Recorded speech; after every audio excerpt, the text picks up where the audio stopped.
Have you ever been so confident in what you knew that you stopped listening? This isn't just a story about success. It's about a man who had brilliance in his hands but pride in his heart. And how life taught him a lesson no book could ever explain. Because sometimes, the greatest wisdom isn't found in speaking louder, but in learning to bow lower. Stay with me, because what broke him is the very thing that later made him whole.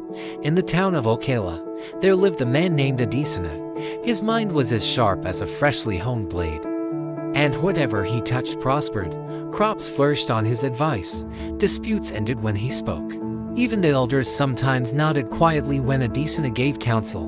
But brilliance, when not balanced, can become a burden. Adesina walked with his chin held high, as though the sky owed him respect. He listened only to respond, not to understand. Praise was his favorite meal, and he ate it greedily. His mother, Mama Sola, often warned him gently. "My son," she'd say, "the tallest tree attracts the strongest wind. Bend a little, or you may break." Adesina would just smile. "Mother," he'd reply, "the wind exists to test strength.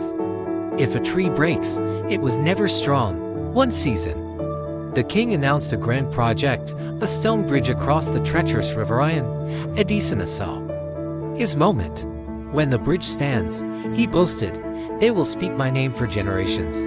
On the day of the presentation, he walked into the council hall with dazzling confidence. His plan was brilliant, explaining weight, balance, and flow with eloquent precision. The room was in awe. When he finished, the king asked for questions. An old man, Baba Khalad, a bridge builder whose hands bore the scars of rivers conquered, stood slowly. "Young man," he said calmly, "your design is clever. But have you considered how the river changes its anger when the rains come from the north?" Adesina laughed softly. "With respect, Baba," he said, "rivers follow patterns. I have studied them. Experience is valuable, but knowledge is sharper." A hush fell over the hall. Baba Khalad simply nodded and sat down, whispering to himself, "A closed fist cannot receive wisdom." Adesina's design was approved. Construction began. The pillars rose strong and proud, just like their designer. Adesina supervised loudly, correcting everyone, trusting no one. If a worker suggested a change, he dismissed it. "Follow the plan," he'd snap. "Wisdom is already written." But wisdom, like water, refuses to be trapped. The rains came early, and the river swelled with power. The night the final stones were laid, thunder split the sky open. By morning, the bridge lay in ruins, half swallowed by the river. Silence spread through the town like a mourning cloth. Adesina stood before the wreckage, his confidence washed away. He was ashamed. He avoided people. For the first time, he tasted humility, and it was bitter.